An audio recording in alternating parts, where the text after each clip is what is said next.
Realmente o que se foi facendo ao largo destes últimos anos foi unha modificación na potabilizadora, unha ampliación de potabilizadora, prácticamente unha potabilizadora nova ao largo dos últimos anos, pero como tamén temos un crecimiento importante de población, ao mesmo ritmo, ou a un ritmo parecido, aumenta o consumo, non? Pero agora temos un contrato que xa está tramitado, xa está adjudicado e se vai a firmar mañá.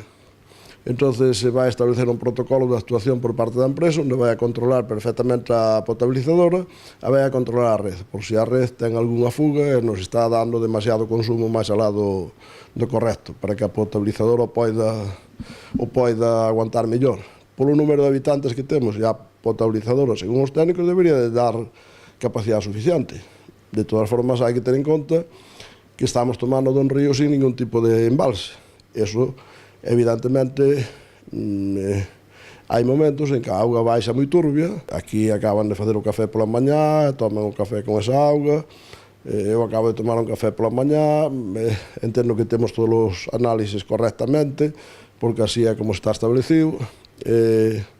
Sempre estuvo en potable.